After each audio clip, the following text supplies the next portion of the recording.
Hello, hello, my friends. How Hey, are you? doing great. We're officially live and welcome to another epic leadership power hour that we are tackling with this Healing Invisible Wounds series. Nathaniel, thank you so much for agreeing to be a guest and be raw and real with audience, specifically as we're facing numerous challenges, aren't we? And Yeah, a lot yeah, of yeah. times people are not being as honest, transparent, first of all, to themselves, let alone to others. And we're going to depict and address another elephant in the room. And this particular series I chose to do starting in November, obviously till end of December for multiple reasons. And I'm sure you can relate, and I would love to hear your perspective on, because I know that so many people are struggling right now. We're definitely live on LinkedIn with the purpose to reach out to as many employees and employers, as well as solo entrepreneurs, and anybody that is in despair seeking a job or new opportunities and trying to figure out complexities of current times. We're hearing multiple things. We're hearing people getting laid off right before Thanksgiving. We're hearing people not getting enough notice, being mistreated. We're hearing so many crazy dynamics, right? Yeah. We're also seeing people struggling for over a year and a half to get the footing right with all the changes. But everything starts with us, right? And the Absolutely. elephants in the rooms are how we are reacting, how we're feeling, what is going on, and then how we can change the script, at least for things that we have control over it, Yeah, right? yeah, yeah, absolutely. It's the stories we tell ourselves based on the events that are happening is actually the pain. That's the pain point. Marcus Aurelius, he says that very candidly, and he says it very profoundly. He says, "Look, it's not the external event that's the issue. It's your estimate of the event that's the issue that causes the pain, and that you have the power to revoke at any time." So we can actually pull away the meaning we've given to anything and revoke it and create a new story around the event and watch the event change based on the new perspective. And it happens instantaneously. That is beautiful, and I love that. But for everybody watching and listening right now, I just wanted to tell you who Nathaniel is. Someone that I'm being in so many actually discussions and conversations on Yeah. Clubhouse, who will show up and always gives his stellar, the best A game as a speaker, as a coach, as a personal trainer, a consultant, educator, and mentor to many. Someone that really had a lot interest. I mean, a painful journey, a lot of change, and walks the talk, and it's a living example what's possible. Why we're tackling a different subgroup of issues that people are dealing right now with anxiety, with stress, with depression, with suicidal thoughts and despair. We're seeing also the other spectrum of that, that is part of the same root causes, which is anger, mistrust, hurt, betrayal, a lot of insecurities and things that really position us early on during the childhood into such a different spectrum, right? Where child's supposed to be having fun and being in a loving, caring environment. Not fortunately, everybody had the chance. Right. So, Nathaniel, do you mind a little bit sharing your journey? What happened in your world that really puts you on this spiral, and how did you get out of it? Wow. It was a dual spiral that got me into it and out of it. And I'll start with this. I was born in South Carolina, and I like to begin my story with that because by saying that, I'm saying South Carolina with its histories of all of its traumas and the conquistadors that have come through with the Spanish situation happening and the British situation happening with all the colonizations that took place. So there's a lot of like rooted trauma and abandonment and mistrust. It's all there. A lot of it doesn't get talked about. Luckily for us, in the past few years, with all of the racial tension, a lot of the conversations have changed. So a lot of the things that were there have been unearthed. But my story is one of it's very interesting. I'm appreciative of my story. It's no longer pain for me; it's a tool. And I was a pretty happy-go-lucky kid. I'd say from the age of 0 to about 6 or 7, just your normal kid. My dad was a mechanic. He was a hands-on monkey. They call them grease monkeys, right? Hands-on guy, fix anything, Mister Fix It. Nothing stayed broken. My mom was in the medical field, so she was in medical school as we were coming up as kids. So she wasn't home as much. We were latchkey kids. We got on the bus, we came home. But before all of that, around about 8 years old, I had a situation that happened where I experienced a very inappropriate sexual relational contact with a family member of mine. And I'm saying it like that because I'm calling it what it is. It was an inappropriate sexual contact, not just molestation, because the term molestation just simply means to bother. But sexual molestation means to bother in a sexual manner. It means to move things and shift things about that kind of upsets the normal progression of how a child should be developing emotionally and sexually. So a lot of things at a very young age was sort of unlocked. My questions about things. At 8 years old, no child should know anything about the nuances of that particular interaction with another human being. A child should be outside playing with and throwing rocks and playing in the dirt and getting dirty and playing with balls and friends and things of that nature. But I had this thing that I could not tell anyone about because the conversation around it was, you got to keep this a secret. And it was that keeping it a secret that sort of, it was a seed that rooted itself in, okay, I can't talk to anybody. And if I did, no one would believe me. And that was a seed that was planted at that moment then, because that sort of contact, it opens up Pandora's box. It really does. It unlocks everything. I started feeling things that I didn't know what to do with. Like, okay, is this a relationship type thing, or what is this? Am I wanted, or is it just, was I filling a gap for the moment? And this sense of abandonment came over me. And I remember around about 9 years old when my dreams changed. After that event happened, it was about a year. I remember my dreams became more violent. I had very like vividly violent dreams, and I started becoming afraid to go to sleep because of the night terrors that I would have as time went on. Uh, for 30 years, I was afraid to go to sleep. It took me until almost 35 years old to be okay with going to bed at night. I would stay up just because I didn't want to have to scream myself back awake. And it was hard. It was hard to deal with because here I am wanting to inspire people to live their best life and be on top of my game and show up well. And I don't want people to believe that I have this mindset that it's me against the world, because I felt like my entire world was ripped from me and I was abandoned. But I had to come to grips around about, I'd say, 30-ish years old, when my anger got the best of me. I started spiraling out of control, reacting to things as if something was happening to me, like I was always victimized, something was always wrong. I was responding to my children, to my wife, in a way that was inappropriate. It wasn't loving. It was love the way I understood it, in the form of abandonment. If that makes any sense. So Mm. I had to recalibrate Nathaniel. So I start help in therapy to get anger management. And I thought, maybe if I just deal with the anger, everything's fine. Nothing could be further from the truth. The moment I opened up the door to the conversation about anger was the moment that everything else I had buried for 30 years came back to the surface. And it was at that moment I realized that it's the deep things that we bury that actually are controlling how we narrate the world we live in. It's those things, those subconscious narratives are what's putting before us what we experience. And I say that because when I would come out of these night terrors, nothing would be there. I would open my eyes and I can see no people, no objects, no thing.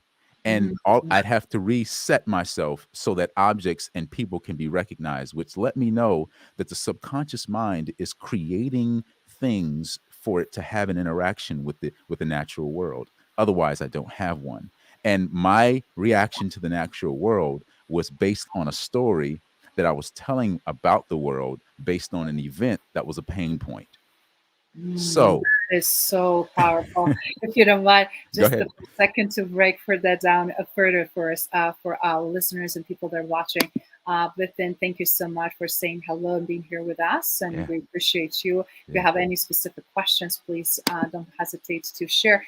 But with the Nathaniel, I mean, this is life journey. You're still in your 30s. You're very young. So this transformation happened recently, Yeah. and for a lot of people, they're still working on. I mean, it's sad to see sometimes 55-year-olds that never worked on their childhood wounds and seeing them robbed from so much of their life. Hmm. And they're overcompensating in certain aspects of life. So first of all, I want to kudo you for what you do and what you did in order to recognize that, because transformation is conscious effort that is happening daily. Daily. Yeah. And if you're not willing to put effort on individual level, on team level, or organizational level, it's not going to happen, right? Absolutely not. It has to Absolutely be not. the commitment.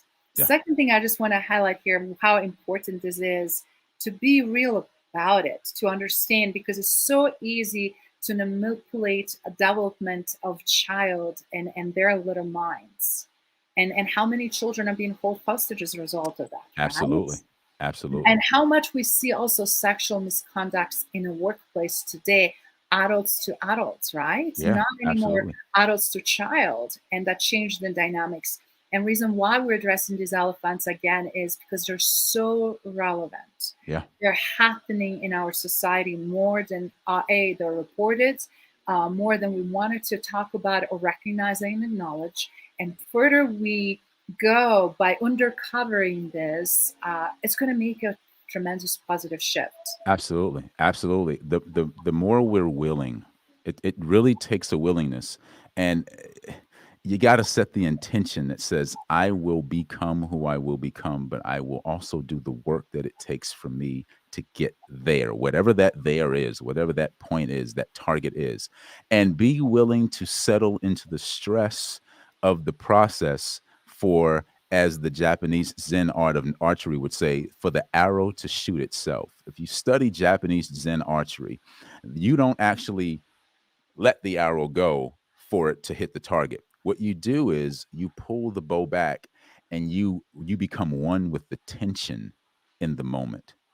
And while you're becoming one with the tension in the moment, you're also one with the target at in the distance. So the tension and the target and you are all one thing. You are arrow, bow, and target. And at the moment of integration of arrow, bow, and target is when the arrow lets itself go from the stress, because nothing launches without it. You try to launch a rocket without fuel, without an explosion, without time. You can't go down your road without stress. You get in your car and you turn that engine and you think the engine is just running. No, what's happening is timed explosions are happening in the engine to help bring about momentum. Otherwise, you go nowhere. And what I found in my own self is when I was unwilling to deal with the stuff, I I thought in my mind, I fooled myself into believing that I was moving forward when I was just burning out. I was just sitting there going nowhere, extremely fast and loud. So I was loud about everything and I was boisterous about everything. And I had this big old like ego thing going on and I wasn't doing anything at all. I wasn't making any progress. I was actually retrogressing, right? The word gress is a suffix. It's a Latin suffix, which means to move in a certain direction. Yeah. Retrogress literally means to deteriorate. So I was falling apart and didn't even know it. And it took some really, really hard conversations with my family and some people that love us dearly to say, Nathaniel, you need help. And if you don't get help, you're going to self-destruct. Wow, that is so powerful and so very true. And we see this again on the individual level, team, organizational, family. I mean, you name it, because it's also affecting different dynamics. Right? Absolutely. And we have here Joseph. I'm so glad, Joseph, you said this to lighten up things here and make Nathaniel smile, which I love that smile. You were spot on. Actually, he is doing voiceovers professionally, Mhm. and he will be launching his own podcast. And so he will have his own show, because you're spot on. His voice is amazing, and also message is extremely powerful. So, Joseph, if you have any specific questions, don't hesitate to ask. We're also having Tarja here joining us from Finland. So great to hear your commentary. So it's so beautiful that you're here with us. Love to hear your perspective as well. And then Joseph is definitely reflecting on intention, fuel, and change. Mhm. And it's beautiful, because guess what now? That we know can be positive Mhm. and detrimental, right? Mhm. Hmm. I mean, it can be positive and very influential, Right, impactful. right. It can be negative, very detrimental. The Absolutely. question is, what do we decide and which Mm. path we want to go? And then first of all, a lot of times we get in people being angry and totally destructive, not Hmm. only to themselves, but everybody around Right, themselves, right, right. or extreme to point that they're so passive, totally numb with the pain, and they don't want to do anything, and they're just like a walking dead, Hmm. right? Hmm. You go through different stages and ranges. Your anger came to the level that you were like, oh my God, I'm really afraid what I'm going to do next. I'm getting out of control. What was Yeah, the pivotal moment when you decided to seek the help? I know you have a gorgeous, beautiful wife. I know you have yeah. a gorgeous, beautiful son. So was it the stake of ruining your family? What It was was. that moment? That was it.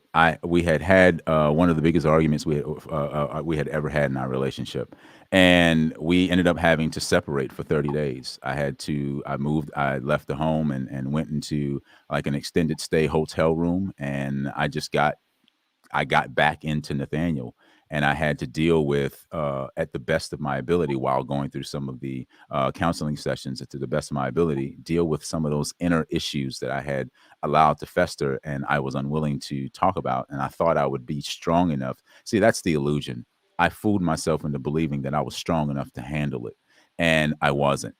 It was Yeah. tearing me apart, and it was tearing my family apart. So much so that for 30, and then all it was 30 days, but those 30 days felt like years, because I was like, I'm not sleeping in my own bed. I can't see my son anytime I want to. This is a problem. And if I don't deal with it, I'm going to lose everything. And this is the part that, people see leaders show up in a certain way, and they see them on stages, they see them on podcasts, and they see them online, and they see the posts.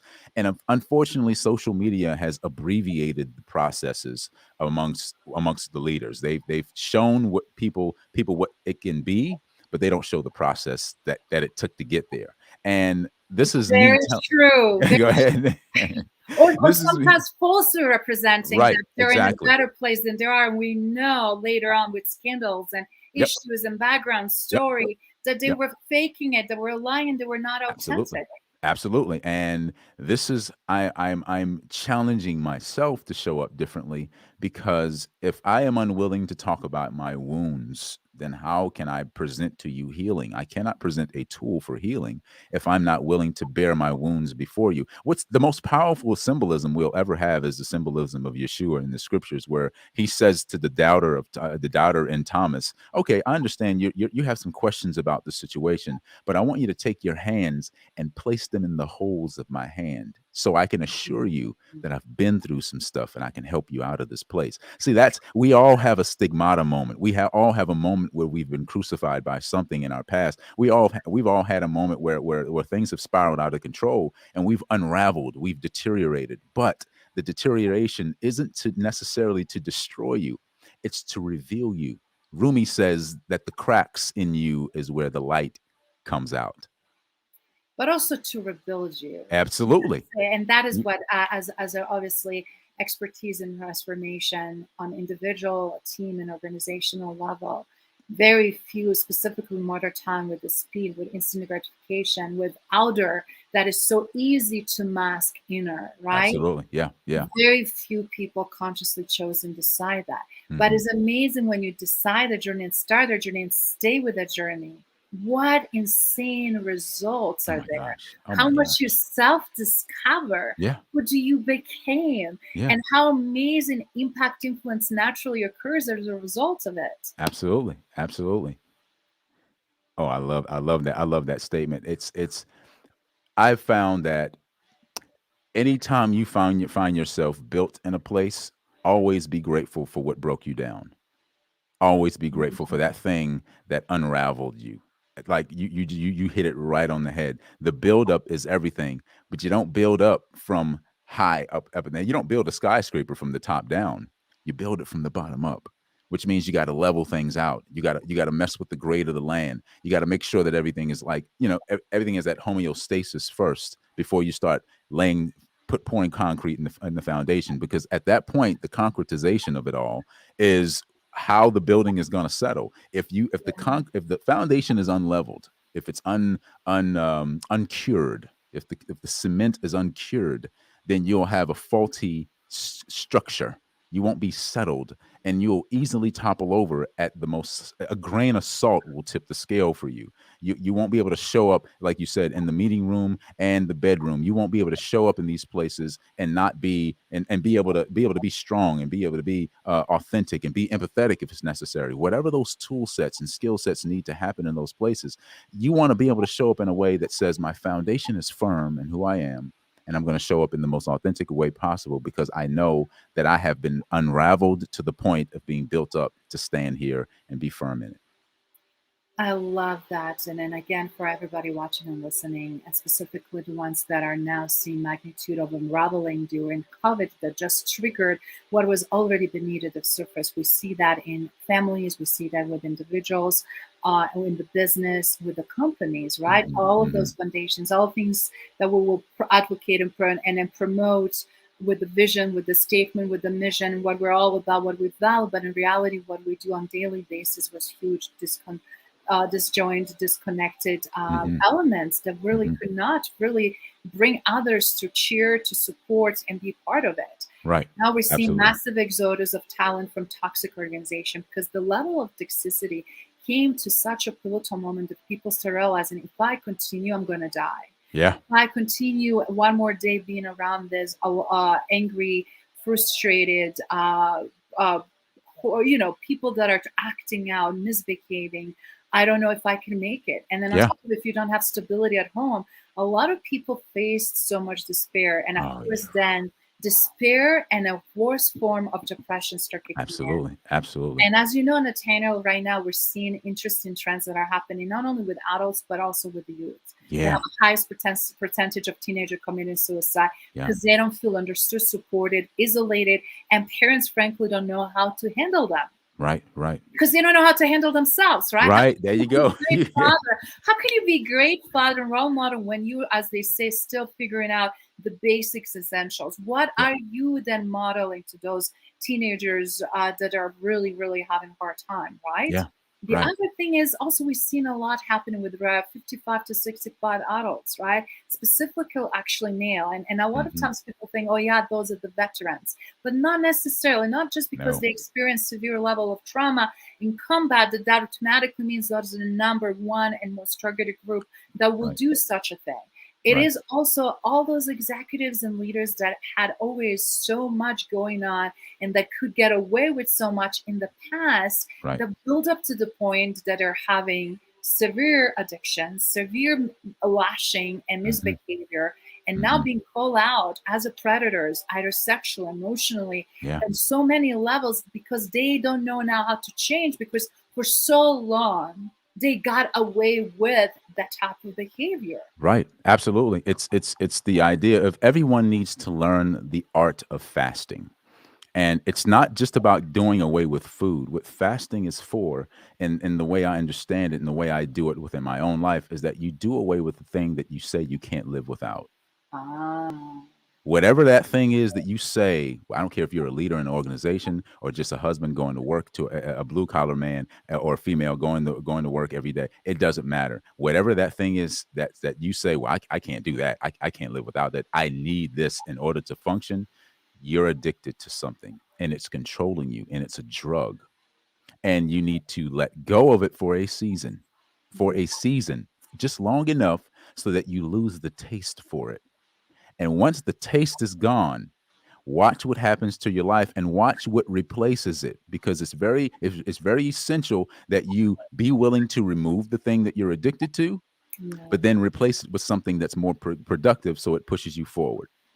And then not allowing yourself to feel controlled by it so that all Boom. those external factors that we see what we want instant feel good either is drug, either is chocolate, whatever, Right. coffee, all of Whatever those it is. things, exactly, could be wide range of it. And we have a really great question here Oh from yeah. Joseph. Was he was talking about EMDR and Hmm. techniques and treating and childhood trauma. That is one of the many methods that is being Yeah. used in psychology for a long time, Joseph.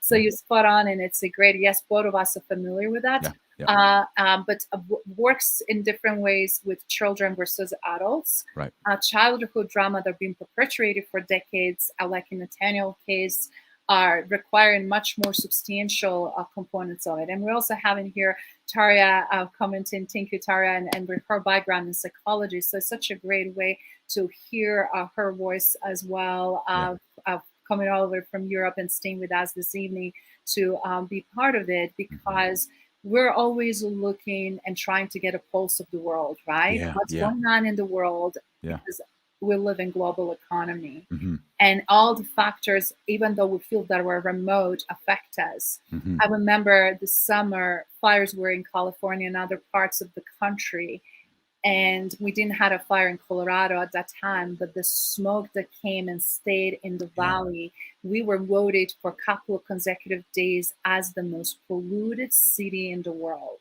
Wow. And when you Wow. think about it, how removed we are from California or states, yet the wind, the factors that affected us to get us in that situation. Mm-hmm. Mm-hmm. And a lot of times we think it's not me, it's them, I'm okay. But then again, what are we exposed to Exactly. also affects who is in our circle, who Absolutely. believes in us, who is our cheerleader, There right? you go. That's so true. This is so good. I had the opportunity to sit and speak with someone who was suicidal right as COVID, when the pandemic kind of hammered down on us, on the states, on many countries across the globe. And I was listening to her story, and I was asking myself this question while I was, listening. Okay, so who else is this story affecting? Like, who else is this affecting? And what secondhand smoke has she inhaled that made her believe that ending it was the answer? Like, what story did she what thing did she inhale? Like, you just talked about that.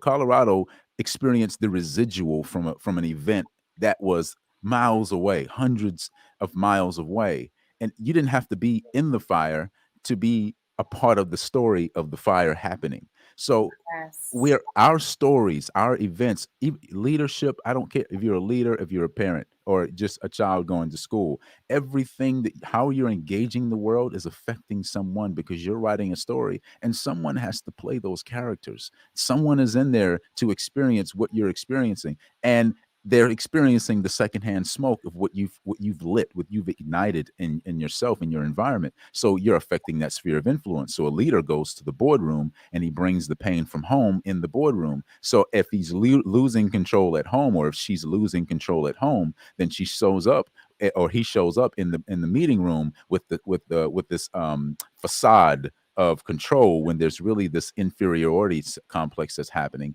And then the secondhand smoke gets filling in the room, and people are feeling like, well, I don't feel like he really cares about what we think, or I don't feel like she really cares about how I feel about this, or they don't care about my family, and all these things. Because it's not that they don't care, it's that they don't see it.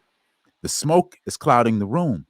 Yeah, they They don't see the things that the pain is bleeding through. They don't see Boom. how much of that energy is showing up. They don't see how they're being perceived. And a lot of Yeah. times that's where people overuse their power, Yep. Every time. where they also mistreat other people, Yep. where Yep. they're lashing, where Yep. they're using their pain as a tool to actually put others down. And Right. right now we see so many of those dynamics, Yeah. and anger is one of the most destructive ones, Yeah. right? Yeah. Because it triggers every single one of us on this planet are being exposed for variations and different types of inflicted anger upon us Yeah. for wrong or right reason. And in reality, even if we did deserve punishment, we don't deserve anger, we don't deserve physical abuse, we deserve opportunity to discuss, to learn Absolutely. from it. And Absolutely. just the way people are doing, you're spot on. It's not a room anymore. And that is also what's not tolerated any longer, right? Because not only brings and re-traumatize other individuals, Mhm. but shuts people down. Right. Creativity, the trust, the productivity, desire to engage, Right. desire to really extend compassion towards those Right. people. Right. And I always say, because I work with so much of those destructive behaviors for so long, Mhm. it's a cry for help, It, even though it is right on so the money. difficult to accept that. Behind is very scared, vulnerable, and horrible, horrible pain individual Mhm. that also requires recognition Absolutely. and understanding, compassion, and helping hand to change the script around. There you go. It's like you did this on your own, I right? did. I did. Well, I say on my own because I was the most responsible for it, but with the help of the tools that I was exposed to, I read a lot of books and I watched a lot of, seminars and listened to a lot of, and then I had my own coach who was able to speak into things and say, "Hey, man, snap out of it. That's not you." And I had to. The more you engage in personal development, the more personal developed you become, and the more you're willing and not afraid to dive into those inferior places. I just came off of a 14-day fast. I fasted for 14 days. I did not eat any other foods except for raw spirulina. I took 2 spoonfuls per 3 times a day, put it in water and drank it, and that was my meal.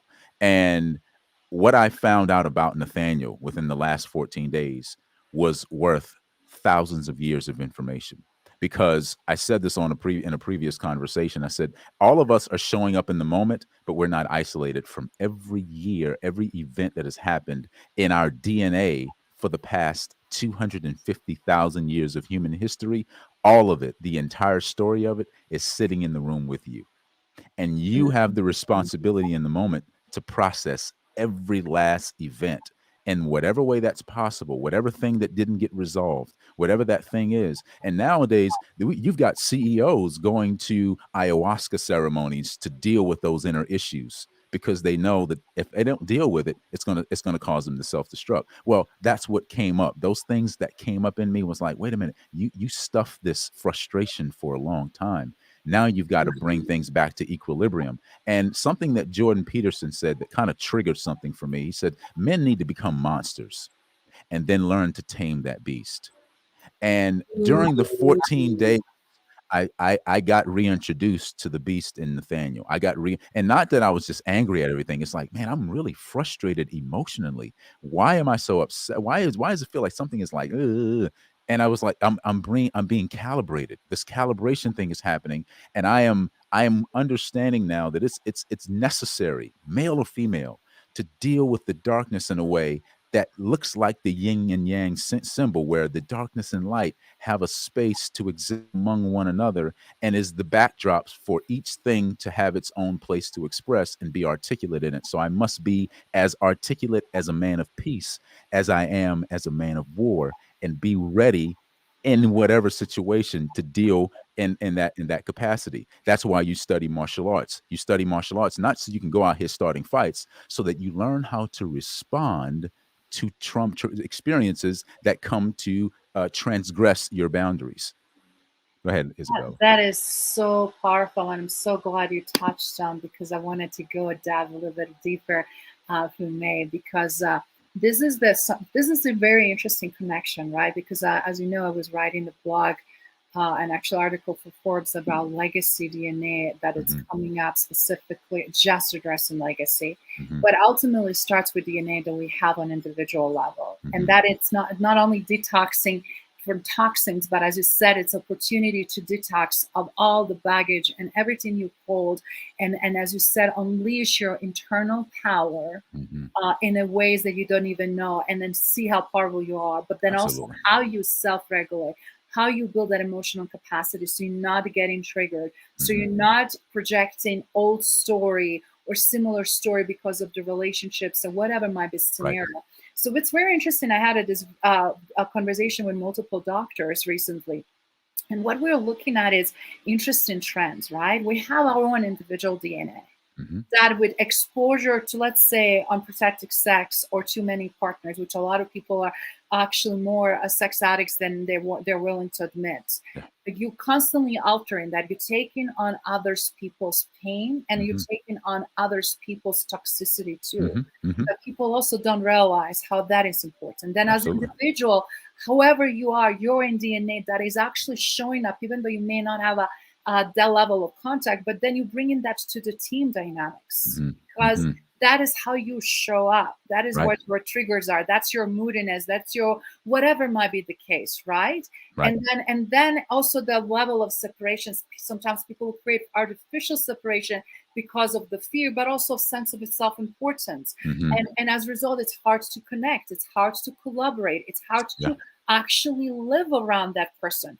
And Yeah. a lot of people feel like in the past they live with their coworkers because they spend so much time with them, and Yep. and often more time Then with their because families. their families. And when they do come, they come very drained, exhausted, and literally nothing anymore else to give, because these energetic pools will just suck life out of them. Yeah, That's why absolutely. certain things don't succeed. Even like I always studies like organizational DNA now, in addition to team DNA, why we have so many insanely intelligent individuals with so much skill set, yet why things are failing, why Hmm. projects are failing, Hmm. where the issue is. Hmm. Can we look at from very true artistic lens where we see the reality of it? Yeah, yeah, Because we are tolerating all of those types of behavior, and on top of it, sabotaging and killing creativity, right? yeah, Killing the room for that fresh air, absolutely. collaboration, for Exactly. spontaneity, to curiosity, Yeah, right? exactly. Exactly. And I love it. self-discovery and discovery of others. And ultimately, that really leads to that legacy aspects of it and DNA of that, which is another conversation. But I just want to say, you are so spot on that everything starts with you. It Everything does. It with starts and ends with us. It started like nobody else. Here's the thing. I stopped believing in or subscribing to an idea that I needed to wait around for someone to come and save me. And Mm, unfortunately, a lot of the more prominent religious belief systems are pushing this notion that, hey, just wait it out because salvation is on the way. And like, you mean I'm supposed to just wait for somebody to do something for me, and I'm responsible for this thing? That's a very childish way to engage the world in a way that says, well, everybody else was responsible for why I am where I am. Absolutely not. I regret to inform you, listeners, that no one is coming to save you. I'm sorry, I got to do it, but mm, no one's coming to save you. It's not happening. You are responsible for where you are. We are responsible for where we are. And if you want to change, guess who's got to do it? The pen is in your hand. When I spoke to that woman about how she was ready to end her life, when she spoke, her face was white as paper. She was ready to be done. She had no color, no smile. Her hair was unraveled. Everything about her looked like a corpse.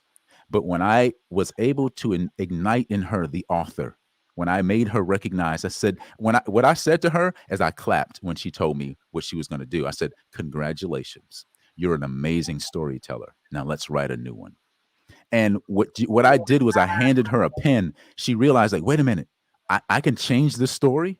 I said, absolutely, you can change the story. This is not your story. You don't have to choose this. You can this is not the intend. ending. It's Doesn't not the have end. to be your end. You can Exactly. choose exactly. This here's the pen, right? Here's a pen. Write another chapter and keep writing the chapter, keep writing the book until the ending that you want starts to manifest itself through you. You're it. Life is happening not just for you, but it's happening from you. You are the quantum observer of reality. What that means is, as light collapses and quantum material, what it does is it appears and disappears. And what it's looking for is agreement for why it should be there.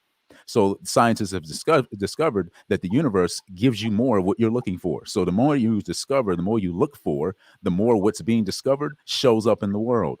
So if you're looking for something to annihilate you, you'll find more reasons to be annihilated. But if you're looking for a reason to live, I guarantee you won't look for a savior, because you'll find a reason to live, and you'll keep finding it, because quantum mechanics and quantum principles say that if you keep looking for me in this way, if you keep looking for you, it's mirroring you. If you keep looking for you in a way that shows up to live, more to live will show up.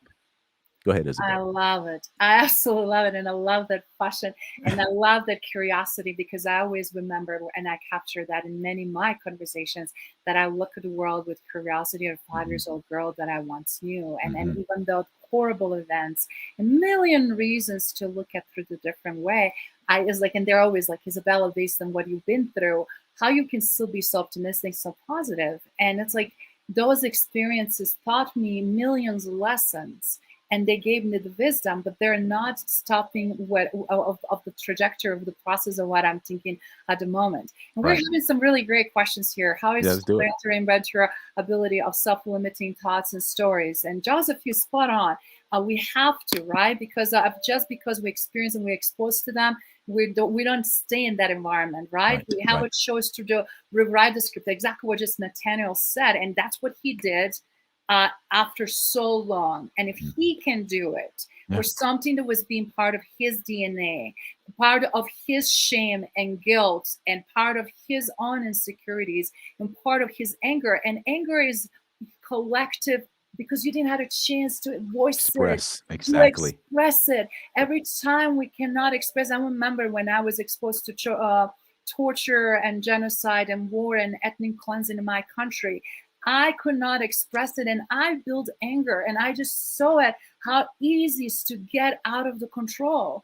And Yeah. I knew then and then, this is not me. I'm Yeah. better than that. This is not what my dad taught me. This is not how my grandma raised me. This is not who I am. And I Absolutely. cannot do this to them.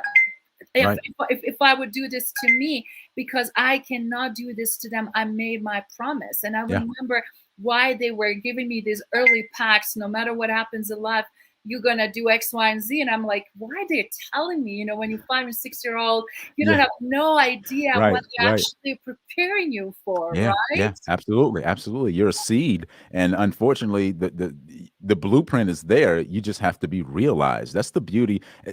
You get planted in the dark, right? The beauty of life is that we're all planted in the dark. It's that all of us, if you're a seed, if you're in a space, you were planted in the dark, and you've got to navigate the dark and establish roots in the dark.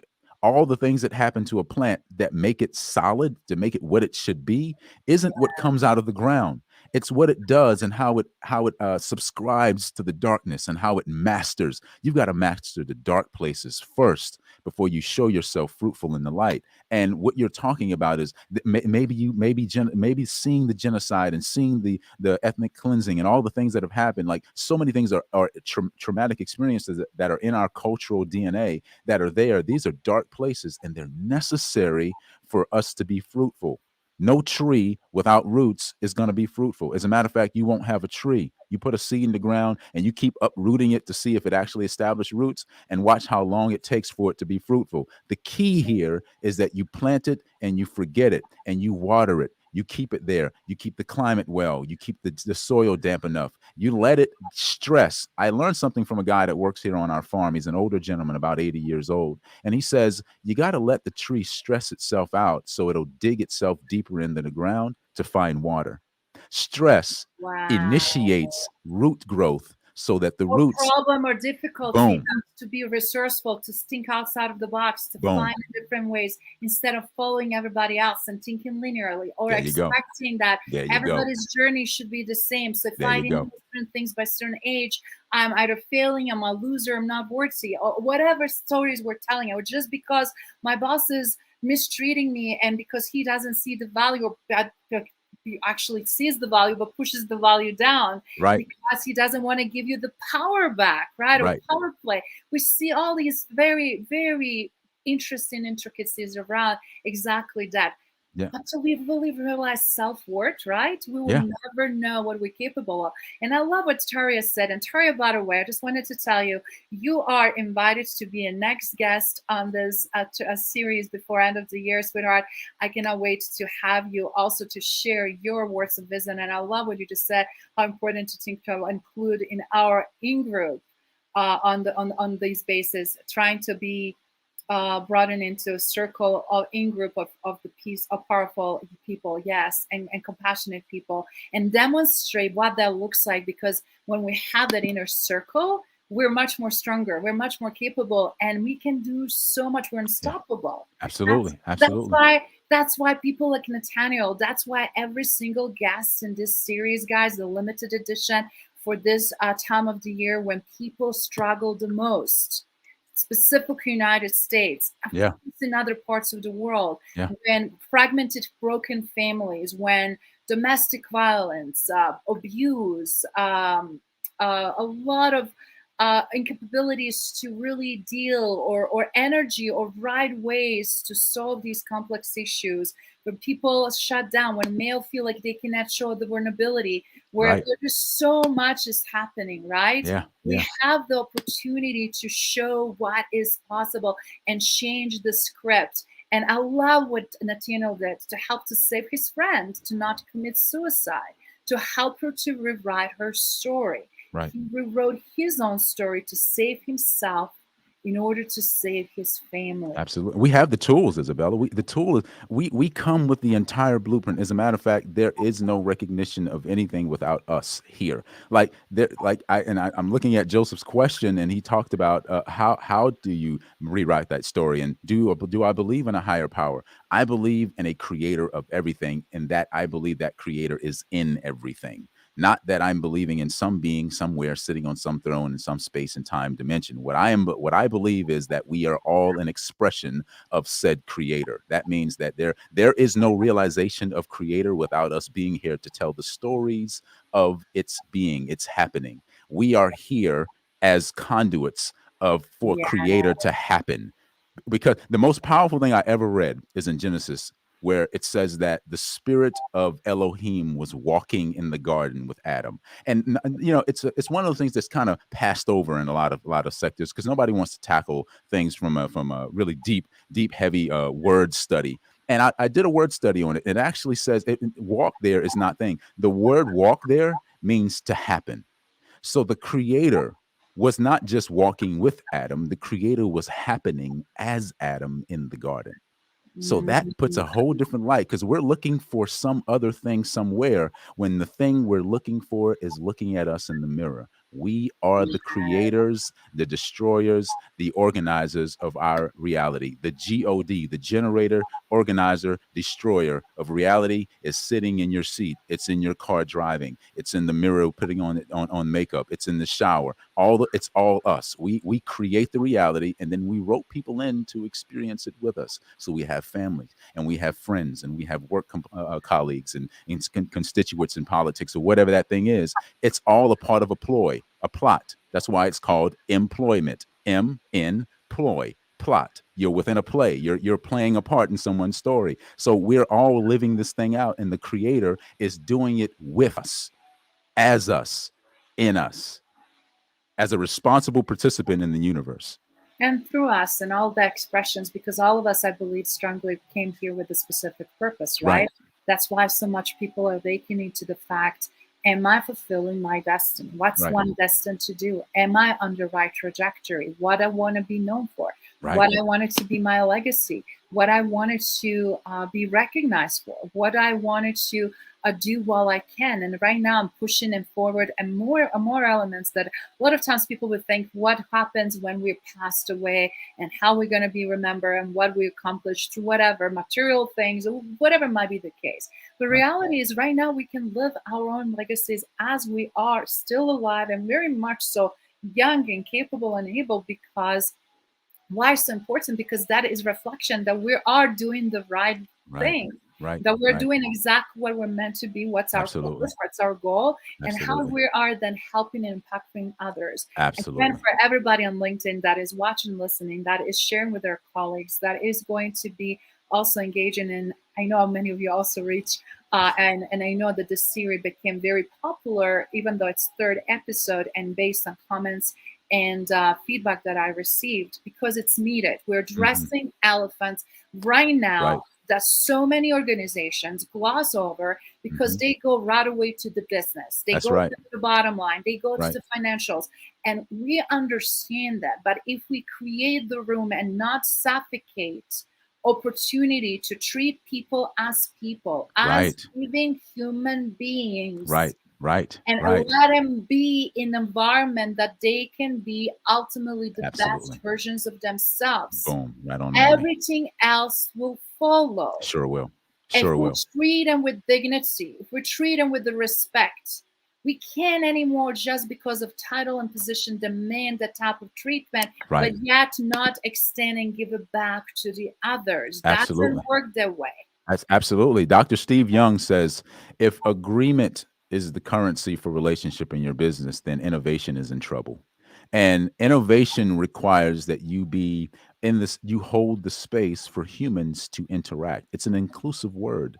It literally suggests that you don't have to have all the answers. You don't show up as, hey, I have the last word, so no one gets to say anything. No, what that means is if I'm going to create an inclusive and diverse environment in my business and workplace, it's going to require that I shut up and I allow people to be people, because you don't have an organization otherwise.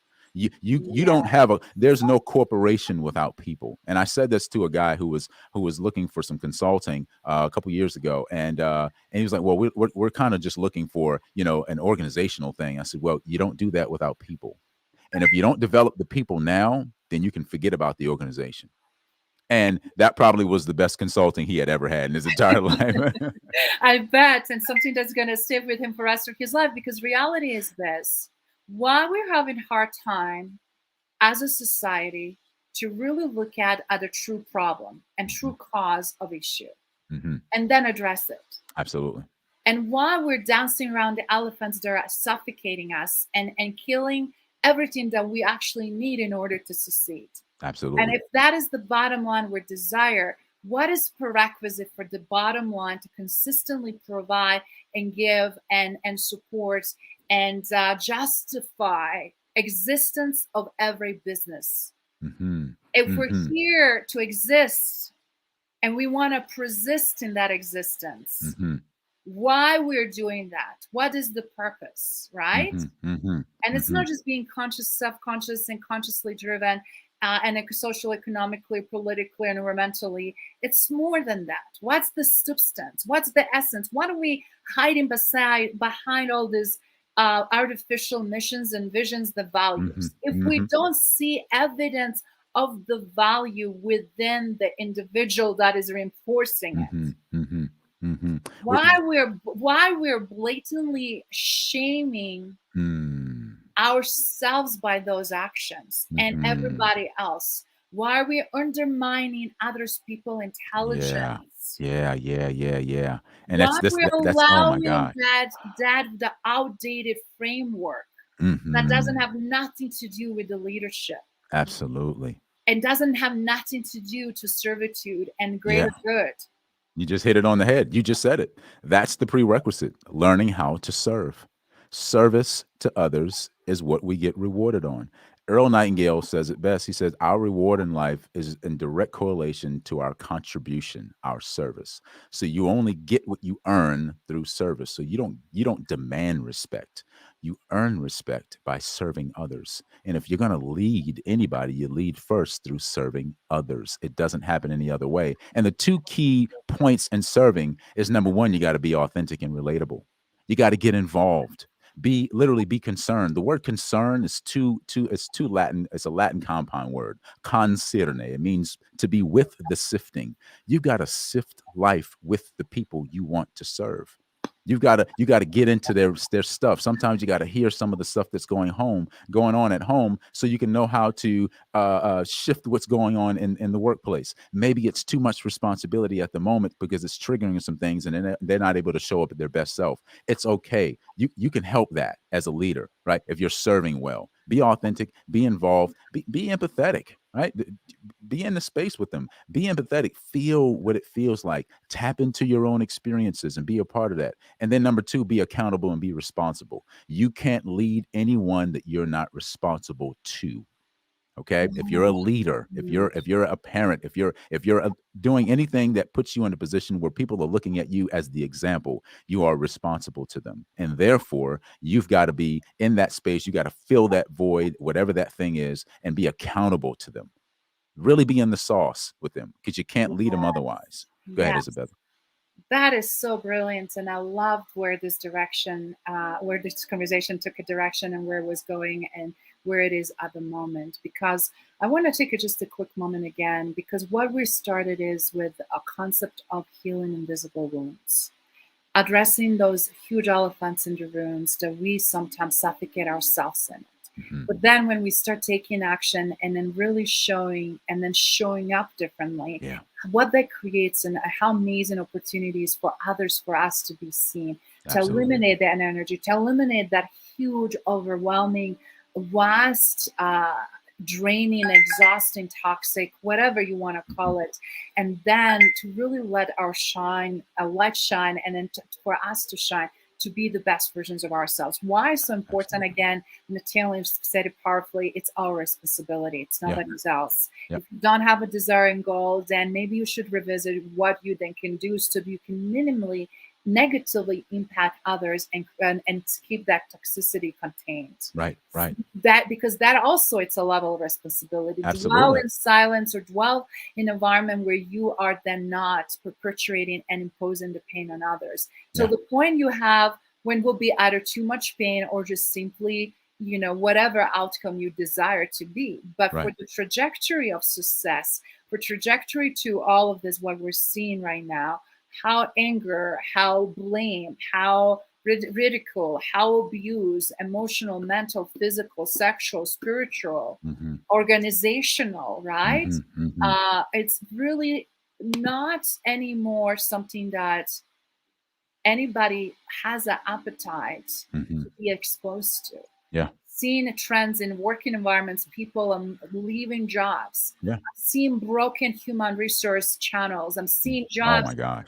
posted, and I'm seeing insane talent. I'm even looking at some things I was interested in pursuing. The way I was treated from some of the companies and conversations with human resource people and team. I'm like, what are you guys thinking? Right. What are you guys thinking? Seriously, like, do you Right. don't think that anybody is not having conversations after these experiences? Right. Do you Right. guys don't think that people will not tell their friends and colleagues from what to steer away? Absolutely. Do you understand that money is one of the other 10 or 15 factors, that your brand is as valuable as the level of people that are leading your organization, Yep. Yep. the people you surrender yourself with, Yep. the partnerships, Yeah. that innovative efforts, home, Yeah. husbands, wives relationship, romantic pursuits, Yeah. children, Yeah. all of those things It's all a factor. have the same tapestry, It's all a same factor. lens, same type of Yeah. being. Yeah.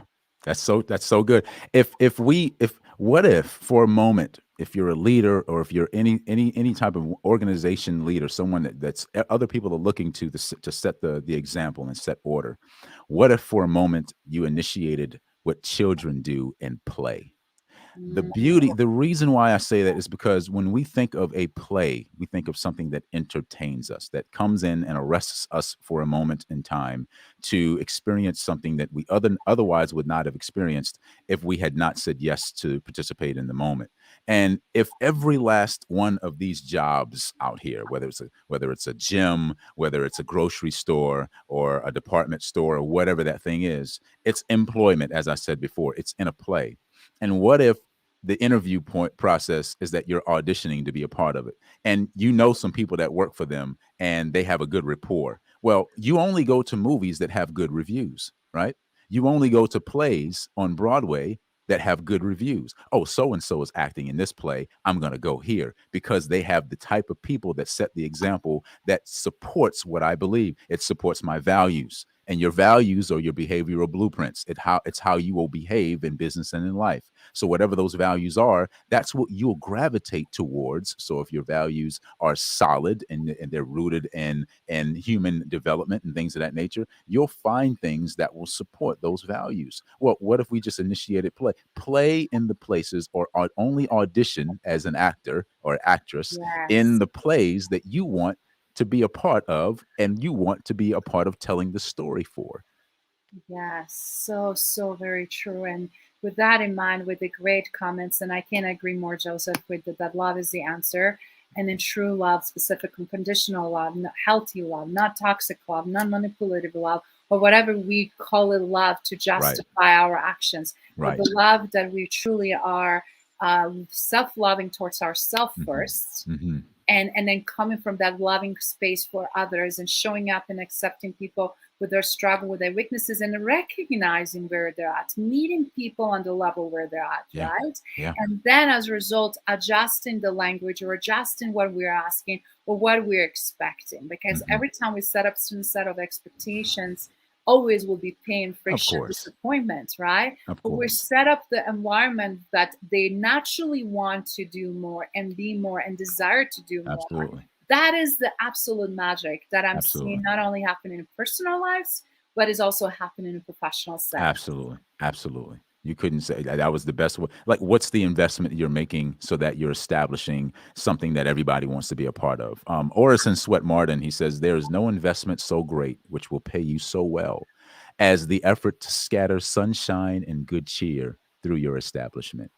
What Wow. have you? It's a power. It's so I simple. love your quotes in reference to so many great things in this conversation and just in general. Every time when I talk to you, you're just like a wealth of knowledge and such a great parallel to help people to hear it from multiple different Yeah. ways. Yeah, that's important. That's important to be able to speak multiple languages and say the same thing in multiple, because not everybody speaks the same language. I won't fit Exactly. the palette for everybody. My way of communication won't fit for everybody. My way of coaching and consulting won't fit for everyone. However, my job is to be as eclectic in my communication as possible so that I can say something that finds a place to land and responds to a pain point in another that sparks enough curiosity that we'll all be willing to go down a path that we otherwise would not have chosen had it not been narrated the way I just did.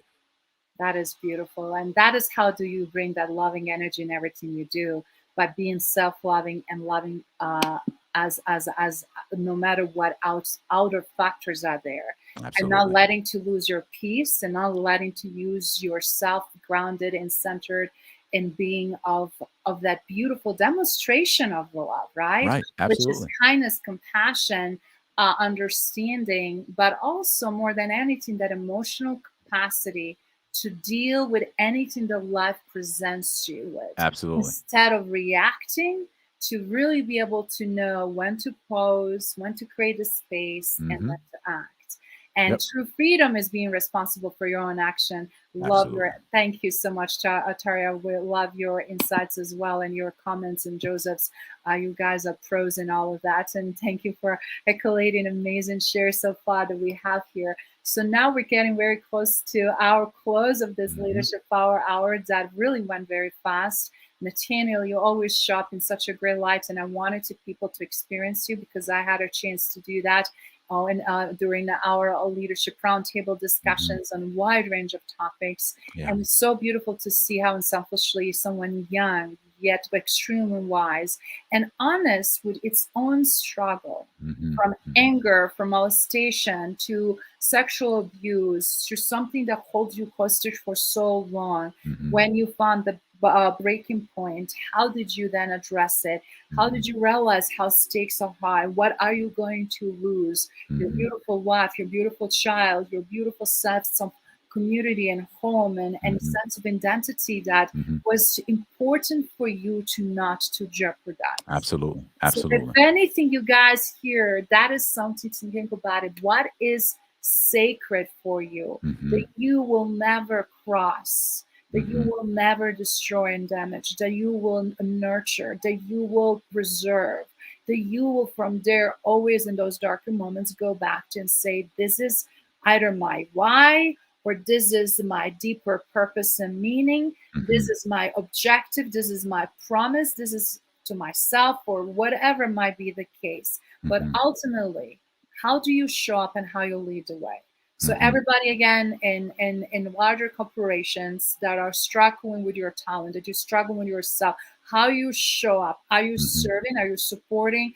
Are you or are you just killing the time? Are you demanding? Are you Hmm. expecting? And what are you giving in return? Absolutely. Absolutely. You only get what you're giving. And we are the bellies of want, the ventricles of what we desire happen in these places where we want things that we already have. We want things that we've damaged. And then we want things that we've mishandled. We've misrepresented. We're not grateful enough to handle them well. And when we want in those ways, we already have everything we want. It's that you can't see it because of all the stuff that's in the way. And if we just get the stuff out the way, if we get the stuff aired out, if you get into those deep conversations, have the conversations that are hard, and be willing to sit through them long enough to say, oh, this is all about the way I am seeing the world. and show up in a way that says, hey guys, even you might have to apologize to your team, and it's okay. You will actually gain their respect because they know see you as a human being now. You might have to say, hey guys, I was operating on some really poor values. They're not aligned with who I really am. These are my values, and I'm no longer willing to put ultimatums on the table. I want to put peace treaties on the table. So boundaries that are rooted in your values become peace treaties. Boundaries that are rooted in frustrations are ultimatums, and they rob people of liberty. You want people I to be love it. liberated in your space, then don't set boundaries based in frustration, because all you're doing is building walls.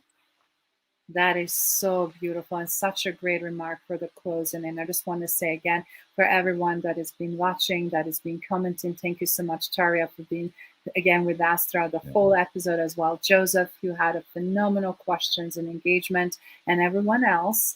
We'll look forward to another episode, and we wish Nathaniel fantastic 2022. He's doing some amazing work. He's continuing to be the great voice, the sexy voice on the radio. He's doing a lot of voiceovers.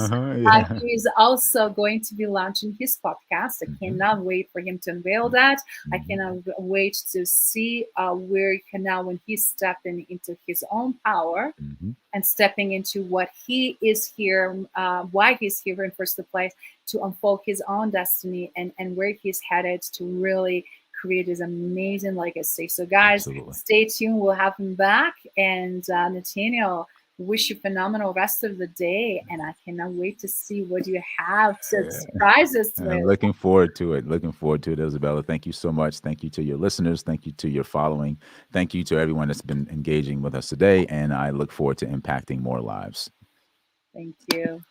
Thank you, everyone. See you again next Wednesday.